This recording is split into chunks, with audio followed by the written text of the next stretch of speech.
you're watching and listening to the Electronic Intifada live stream. I'm Ali Abu Ni'mah here with my colleague Nora Bowers-Friedman. Over the last several days, workers at Microsoft, joined by community members and former Microsoft workers, have set up an encampment outside the US tech giant's headquarters to protest its complicity in Israel's ongoing genocide. Let's take a look at a video of those protests shared by the campaign group No Azure for Apartheid.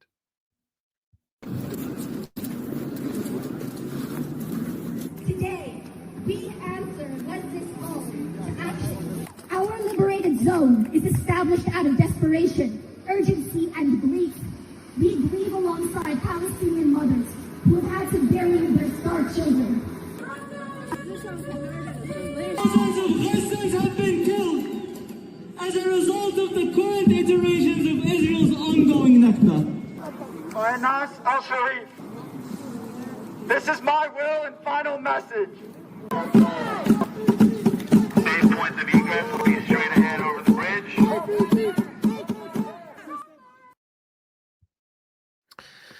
And regular viewers will recall that we interviewed several former and current Microsoft employees involved in this campaign in May, and they told us about the ways the company assists Israel's genocide, including by providing its Azure cloud services to the Israeli military. Campaigners say those protests and disruptions will continue until Microsoft ends its complicity. Microsoft is taking note of the growing unrest over its complicity. Last week, the company announced that it is commissioning an external review of allegations published by The Guardian that the Israeli military is using its Azure cloud service, quote, for the storage of data files of phone calls obtained through broad or mass surveillance of civilians in Gaza and the West Bank. Microsoft said that its standard terms of service prohibit this type of usage and that the review is to be conducted by an outside law firm. But the August 15th statement also says, quote, in recent months, we've heard concerns from our employees and the public about media reports regarding Microsoft's Azure and AI technologies being used by the Israeli military to target civilians or cause harm in the conflict in Gaza. In response, we have conducted an internal review and engaged an external firm to undertake additional fact-finding to help us assess these issues. Based on these reviews, we've found no evidence to date that Microsoft's Azure and AI technologies have been used to target or harm people in the conflict in Gaza. The No Azure for Apartheid campaign has not been impressed, calling Microsoft's announcement of the new external inquiry, quote, yet another tactic to delay the immediate cessation of ties with the Israeli military. The group reaffirmed that there is no ethical, moral, or compliant way to sell technology to an army on trial for genocide led by war criminals wanted by the International Criminal Court.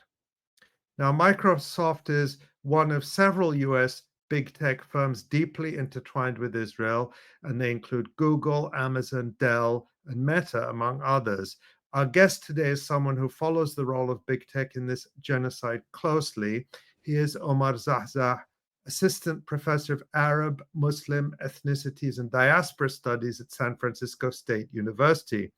I'm also proud to say he is a regular contributor to the Electronic Intifada, and his most recent article, published in July, revealed previously unknown details about Dell's extensive ties to the Israeli military during this genocide.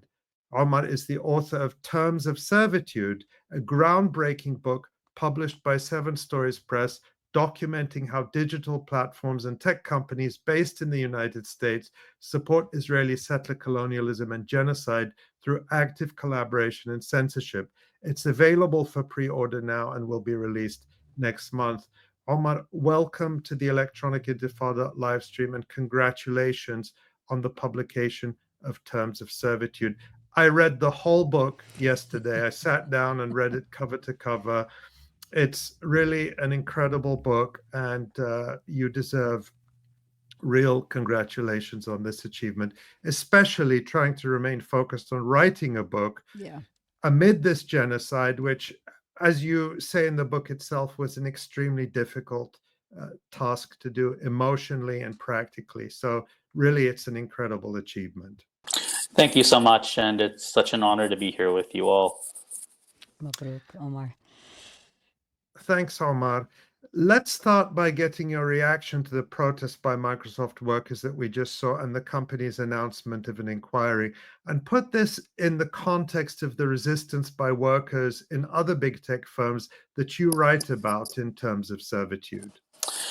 Yeah, I mean, first of all, what the Microsoft workers, what this campaign is doing is exactly what's needed, because I think all of us, and I don't just mean Palestinians or even just supporters of the Palestinian struggle, but all of us in this current global order are in a lot of danger, because we're under a state of affairs right now where basically these big tech companies can move with relative impunity, right? We don't have a lot of levers of pressure. They're in all aspects of life, from political to civic, and they're aware of the outsized hegemony that they are practicing. And so what we're seeing now, where these inevitable revelations about complicity in Palestinian colonialism and genocide come to light, is that the price of that hegemony is exactly that we don't have a lot of mechanisms of accountability. And so what we need is direct action by workers like this. We need people calling out these companies, doing it in ways that are uncomfortable, that are unpredictable, and that make as much noise as possible, because otherwise everything is going to go back to the kind of complacent corporate euphemism of these, faux accountability reports like what you just read a few minutes ago, right? Where the companies launch their own investigations, absolve themselves of all wrongdoings. And so this is exactly the type of action that we need, and we need a lot more of it. And I commend these workers and all others in campaigns, including the No Tech for Apartheid campaign, who are showing us the way. Yeah, absolutely. Turning to your book, a key concept in Terms of Servitude is what you call digital settler colonialism. Can you explain what that is and how it helps us analyze the role of big tech in Israel's efforts to erase Palestinians physically and virtually? Yeah, thank you for that question. And so in the book, I use the term digital settler colonialism, and I'm upfront about the fact that I'm not the first person to do it. Typically, it's used in a way where the digital sphere becomes an extension of physical processes of colonization. But the way that I used it, I wanted to make clear that we're seeing a colonial weaponization of digital platforms in order to continue the Zionist process of colonizing, expelling, and ultimately eliminating Palestinian life and Palestinian presence. But the way that I tweak this a little bit is that I make clear to stress that what we're experiencing is a result of direct collusion and collaboration. So that these companies, these big tech companies, I look, for example, at Meta, I talk about Google, and others, they are willingly choosing to partner with Israeli colonialism and apartheid. This is an active choice on their part to facilitate this process, right? It's not inevitable. It's not something that we have no means of stopping. And so I wanted to kind of repurpose that term to emphasize that aspect of collusion, so that we see that this is a result of direct choices being made that can be reversed, that can be overturned. Yeah. Yeah. So as we speak to you right now, Omar, there are people watching us on YouTube, which is owned by Google, Twitch, which is owned by Amazon, Twitter or X, which is owned by Elon Musk, and Facebook, which is owned by Meta, which is controlled by Mark Zuckerberg. And we are constantly aware that anything we might say could fall afoul of these corporations' so-called community standards or community guidelines or terms of service. And of course, the title of your book, Terms of Servitude, is a play on that phrase, terms of service. In fact, the electronic intifada has repeatedly been censored by various platforms, including having videos arbitrarily removed by YouTube. In your book, you call these community guidelines and terms of service weapons of colonial erasure. What do you mean by that? talk about who makes these rules and how they're enforced. So simply put, I'm arguing that these so-called terms of service, these so-called community standards, are weapons of colonial erasure precisely because they're being levied in such a way as to silence rightful, legitimate protest and advocacy for Palestine, or often even merely documentation of Israeli colonial atrocities from their platforms. They're designed by the companies themselves, so there's very little accountability in terms of who actually is able to make much of a difference in terms of getting these processes reversed. Now, individuals can petition companies. They can say, I believe my content was falsely removed, and you can go through an entire labyrinthine process. But oftentimes it's not a guarantee you're going to get your post back. And when you do, the damage is often already done. You've lost the momentum of the moment. You may have sacrificed a lot of views. And so, in a sense, even with a retroactive restoration, what's happening is that the most necessary impact that the post would have been able to have has already been taken away. And this has become so routinized and so mechanized that I believe it's important to think about these things, not just as a kind of banal sort of risk of navigating the digital sphere, but they're actually an entrenched strategy for silencing and stifling political dissent and critique. And I think it's interesting that if we think back, for example, to say 2021, when we started to see uprisings for Sheikh Jarrah, as you all have reported on, as I'm sure your viewers will remember, it was kind of a revelation that we started to see these companies come forward and say, we're not really mass censoring, it's just a glitch. But since that time, and this is what I get into in the book, this has become so standard at this point that we've sort of reached this impasse where I think a lot of us are aware that these companies are lying. They're aware that what they're saying is not satisfactory, but they're also aware, that we're sort of held hostage to their platforms because they're so entrenched in everything. They know that, we don't have a lot of options in terms of other places to turn to. And I mean, this is the importance of, Cory Doctorow talks about in crapification, not sure if I can use the actual term on this platform, right? But this idea that the companies willingly make decisions that are deleterious for their users under full awareness that we are kind of held hostage to them and we don't have much else to do. But in this case, in addition to this political censorship, I'm arguing that these policies, these often non-explanatory, non-helpful policies really are their own tools of colonial erasure, precisely because they're so quotidian and yet they're so insidious at the same time in how they silence. You talk about, just elaborate a little bit, you talk about a number of platforms over recent years, recent times, starting to include the word Zionism as one you can't say. That if you criticize Zionism in certain contexts, not in every context, they will consider that a violation. They will consider that discrimination against Jews. And you give the example of one platform, Twitch, which we said was, which, as I noted, is owned by Amazon. Actually, last week during our live stream, Twitch took us offline and they claimed that we had violated one of their rules. And while we were online, we lodged an appeal.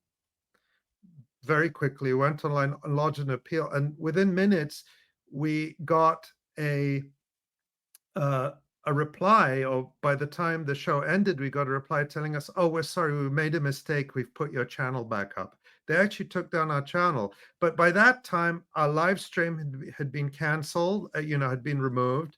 We lost viewers, but then they put it back and they said it was a mistake. But they never told us in that initial notice what they claim our violation was. And again, as I said, they put it back and they said it was a mistake. When I read your book yesterday, I reflected on that because in the book you talk about how they often claim these things are mistakes. What do you read into that? And talk again about how they're addressing the term Zionism now as a potential violation. So the application of what some have referred to as, anti-Zionist policies, moderation policies. I mean, I think a lot of us are going to be familiar with this as a direct extension of what we've seen in other contexts of Palestine work, where there's this conflation of anti-Semitism and anti-Zionism, right? This false conflation. And so what these companies do now is this very shrewd practice of claiming that they're concerned with, being vigilant about bigotry on their platforms. So exactly, they implement these policies that are restrictions around criticism of Zionism, and they say really only to make sure that Zionism is not being used as a proxy, for Jewish people. And of course, we've seen this.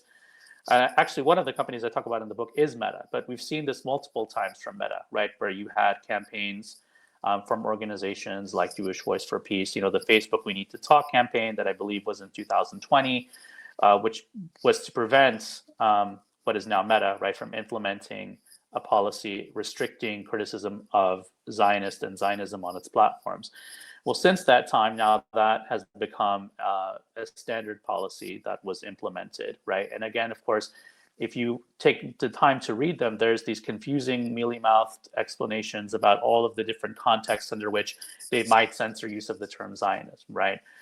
But of course, we know that this is not a good faith or transparent policy that's really rooted in, protecting their users. I mean, if these companies were concerned with protecting their users, we wouldn't see the mass censorship of Palestinians in times of genocide and even prior atrocities that have been playing out for years, right? We know that this is an attempt basically to capitulate to Zionism because these companies believe and know that this is what's best for their bottom line. But oftentimes they will, disguise these policies as trying to prevent anti-Semitism on their platforms. And then the, alibi of this being a mistake, it's, again, to get back to this kind of shrewd play, this kind of gives them the best of both worlds. If they can say, okay, we apologize, this was a mistake on our part, what they're actually doing is, it might seem like they're admitting faults, but actually they're affirming the strength of their platform. Because in this moment, they're saying, we're so vigilant, sometimes we just overstep a little bit because we really care about our users so much, right? So it's actually a way of kind of validating themselves. Secondly, it does let them off the hook because they don't really need to get into the mechanisms of how their censorship works, right? And oftentimes companies will practice kind of a twinned, sort of opaque strategy that combines a lot of algorithmic targeting with some cases where you have individual flagging as well, but they try to keep this very, very hidden in the shadows so we're not aware of it. But so the idea of being a mistake is a very clever ploy, because it ultimately lets them get themselves off the hook while patting themselves on the back and ultimately minimizing the accountability that they have to us as users who, let's be frank, are providing the direct content, that makes their platform so successful to begin with. And if you could flesh that out even a little more in terms of the actual direct connections by Meta, Amazon, Google, to Israeli intelligence, to the military, manufacturers. It's not just like ideological support of Israel's settler colonial violence and genocide of Gaza, but it is absolutely a financial tie as well. And then you have people on the board of these organizations or in top, executive positions who come from, Israeli intelligence, who come from the Israeli government. Can you talk a little bit about like these material connections to the Israeli state and how that fits into their policies on policing speech and censoring Palestinians? Mm-hmm. Yeah, you try to keep receipts of this, and then I think one of the importance of revelations like what we're seeing most recently about Microsoft, for example, is that you find that this is actually so entrenched that one kind of wonders where to start, and where it really stops. I mean, Um, just thinking, for example, about how many veterans of 8200 are entrenched in the tech industry. And this is something that's also cynically used often as a branding ploy by big tech, right? But the numbers, I mean, I was just looking at DropSite News, for example. You see about 250 veterans in Microsoft, and then of course you have in other multinational companies, NVIDIA, Meta, Google, Intel, Apple, and which often actively continue to employ veterans of that unit on the boards of these companies like Meta. You have people with direct, who are Israeli, right? And so this is also an important thing to think through, because I kind of relate this to thinking about the question of the lobby, right? We often have we talk about whether or not the Israeli lobby controls and dictates, U.S. media. And very quickly, I just want to note for the viewers that may not be aware, Unit 8200 is this shadowy cyber unit that is responsible for direct surveillance as well as creation of, the many of the fatal algorithmic AI targeting platforms that we're seeing unleashed in Gaza right now. So they're often compared to the NSA within the U.S. context. Just wanted to put that out there for those who may not be familiar. So there is a lot of Israeli entrenchment, in various capacities within big tech. But I also think, this is why I like to emphasize the question of collusion and collaboration, because we need to remind ourselves. I think we can kind of go down the rabbit hole of mapping all of these connections, and they are important to map. But we also need to be aware that this is a direct result of a choice that is made. These companies don't need to partner in the ways that they do. They don't need to go to one of the most elite repression units, of a colonial government in order to bolster their products. They choose to do this because it's the best for their bottom line, and because they know, or they believe, that maximal profits have no connection to the preservation of human rights.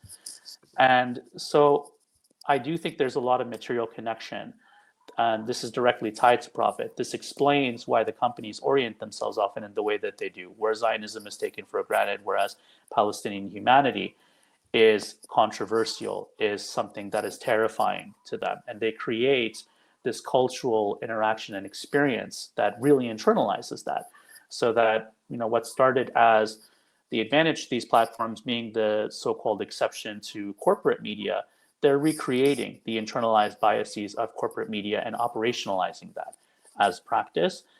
But again, I think we really need to remind ourselves of the fact that they are choosing to operate in the way that they do. There's nothing inevitable about this. There's nothing duplicitous or deceptive, in terms of them being deceived. They know what they are doing, and they're doing it to us, and they are doing it willingly. And I just want to remind people, Omar, that during the 12-day war in June, which came after Israel launched its aggression on Iran, one of the targets Iran retaliated against was this Israeli cyber warfare base in Beersheba in the Naqab region. And of course, this was heavily censored in Israeli media. We reported on it. And this is a base, this is a major project designed by the Israeli army, the Israeli military, with a number of purposes. One, explicitly, is to settle the Naqab, the Negev desert, to bring Jews to the Negev by moving major military base and industries there. And then if you look at the list of tenants on this Israeli military base, you can see there it includes some of the firms we're talking about: Amazon, Apple, IBM, Google, Microsoft, Philips, Dell, Intel, NVIDIA. These are all Western firms, Motorola. And they all chose to locate their Israel offices, and others, European firms like Siemens and so on, Oracle. Pfizer. Yeah. And there at the bottom, you see the two logos, a little bit hard to see, but they are the logos of the Israeli Defense Ministry and the Israeli Prime Minister's office. in this major multi-billion-dollar Israeli military project to combine Unit 8200 that you just talked about with these tech firms. So they made the choice to go there and be part of a military target which Iran struck during its war. So that's a very stark reminder of those material and organic ties and the choices that they've made. Yeah. So Omar, there's a fascinating quote in Terms of Servitude. It says, and I don't recall exactly who it's from, but it says, this is a quote, "There's this feeling Palestinians are going viral, but they're also somehow invisible at the same time." And I think we can all intuitively understand that. Please talk about how we can resolve the contradiction that these big tech firms are actively collaborating with Israel's erasure of Palestinians, while at the same time we're witnessing a live stream genocide through these same platforms. It's sort of a paradox that you address, but talk about it now. It's a great question, and it's one that I still sit with, well after completing this book, precisely because it's the one that we're all living through.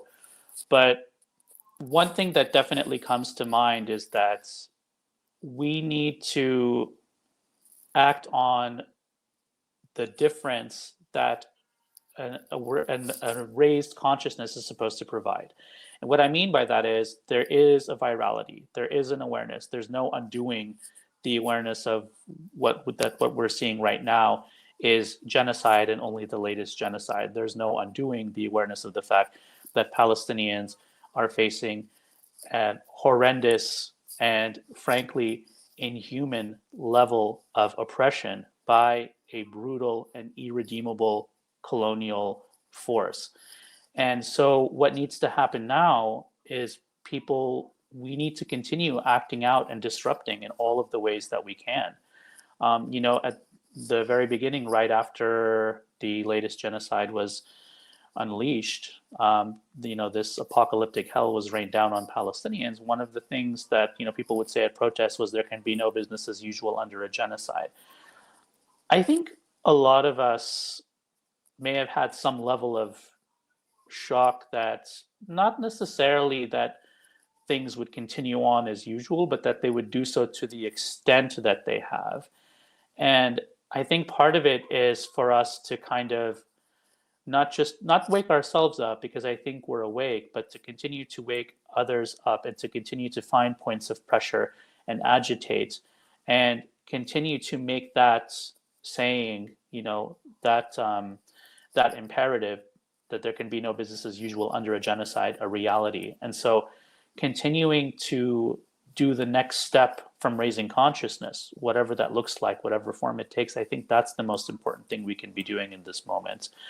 Because otherwise, I think the flip side of that is relapsing to despair and despondency, which will not help the struggle, will not help our movement, and which is frankly not what we're being called on to do by Palestinians in Gaza as well. Omar, speaking of Palestinians in Gaza, in the book, you interview Asim An-Nabi. He's the engineer and writer in Gaza, a frequent contributor to the Electronic Intifada, and someone that we've been honored to host on this live stream. What did you learn from him and from people in Gaza more generally about the interplay between their lives and technology under Israel's siege for almost 2 decades? And now during almost 2 years of this ongoing Holocaust? Well, I learned so much from Asim, but I think one thing that surprised me a little bit is that, when we began our interview and I told him, well, so I'm speaking about tech suppression and the use of digital platforms to advance the Palestinian struggle.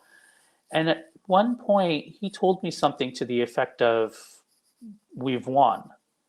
And I found myself, being a little confused. And I said, well, what do you mean? Because here I was doing this interview at a time where there's this imposed famine, and honestly feeling horrible on some level, because I'm interviewing somebody who is going through this and having them give me their time to speak about what they're enduring, you know? And he tells me, no, we've won. And I say, okay, well, what do you mean? He's like, no, we've used these platforms to raise consciousness.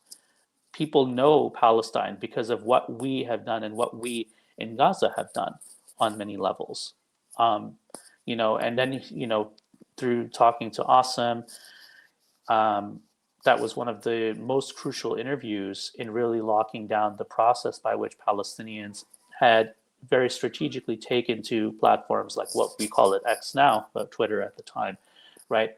And done so with a very careful and sophisticated understanding of the conventions of narrative, and kind of, you know, cross-purposing these platforms to raise awareness about, you know, Israeli strikes and things like that, knowing when and how things would go viral. We said this was the process of many, many years. And so what we're seeing now is the result of decades of work by people in Gaza. So we have to thank everybody in Gaza, whoever took out their phone, right? And that really sat with me, that sense of no matter how dire things seem in the moment, whatever consciousness we have now really is the result of what Palestinians, you know, on the ground have done. So that was a huge takeaway. And I also think it would be important to our conversation just to emphasize Asim's point that, you know, oftentimes Palestinians in Gaza can be dehumanized. You know, people, he says, people just see us as, you know, these suffering victims or these perfect victims, and they don't recognize that we have full lives. We're human beings, you know, that we have joy, that we have not just resilience, not just resistance, but also our families, you know, our friends, our loved ones, and we have this fullness that these representations often don't do justice to. And so I think that that was really important to hear in the moment. And, you know, I really thank Asim for sharing that with me. And I think one of the most important aspects of our work needs to be to continue to affirm that point as well. Yeah, that was a really thought-provoking and moving chapter of the book, your conversation with Asim, including the conversation about how Dr. Rifat al-Arair, who was, of course, murdered in the first months of this genocide, played such a huge role, and in making this very deliberate effort for Palestinians to adopt these technologies and speak to the world, and how successful that has been. And really, that's ultimately why Israel murdered him, just as it is systematically murdering journalists in Gaza. It's murdering anyone who can bear witness or show others how to bear witness. So I just was so moved by the way you connected this to the reality of people in Gaza. I think it's often easy to speak in abstracts, particularly when we're talking about technology, and you really tied it to what's happening right now. We have one more question for you, but of course, I want you to feel free to add anything else you think that we should know or you want people to know about your book or about this topic. But my question really is that Terms of Servitude chronicles this very sobering reality of tech censorship and repression targeting Palestine and Palestinians. Yet at the same time, you are optimistic that this repression will not succeed. Talk about where that optimism comes from, and what are some of the ways you see people effectively fighting back, and what more should we be doing? Yeah, I think we need to understand, I think, that whenever we're despairing or we're feeling that we're powerless or that there's nothing we can do, we need to ask ourselves, who does that feeling benefit? And I think I always find that helpful, because in these moments, it really reorients my understanding of the fact that companies the Israeli colonial project and the entities that support it, right, need us to feel powerless. They need us to think that there's nothing we can do. And so the optimism for me often comes from the fact that even if we just do one thing differently, right, we don't know what's going to happen next. Liberation never seems practical, right? It's the most radical undertaking of the application of one's imagination. And so if it's never felt practical, or it's never been a practical thing because the so-called order of business as usual, the status quo, is based on dispossession and extraction, then we need to have faith in the fact that the things that seem the most impossible can become reality. And so for me, that's where the optimism comes from. The another level of it is there wouldn't be so much time and infrastructure and energy and resources put into censorship if we weren't making a difference. If Palestinians, who are resisting on all levels, were not making a difference and don't continue to make a difference, right? I think we can also get very cynical, and we should, about the kinds of mealy mouth PR statement that we're getting from these companies that have become so routine, but they also wouldn't feel the need to do that if they weren't aware on some level that there's some level of public erosion of their image that these revelations can continue to unveil. So I think on a very basic level, we just need to keep reminding ourselves that it seems impossible because it's supposed to feel impossible, but we need to resist that feeling. And one of the things that I personally feel I've learned is that it takes all walks of life, it takes all positions, all institutions acting out in the ways that they know best. So, we need journalists, for example, to continue to do the kind of investigative reporting that we're seeing about big tech right now. We need organizers and activists to continue to do direct action and to make things as uncomfortable for these companies and all who supports the genocidal colonial Israeli regime, make them as uncomfortable as possible. We need people to continue teaching in spite of the censorship that has continued to ramp up in spite of the horrors of this current administration that is amplifying the criminalization we saw under the previous one. Let's not give Biden a pass there.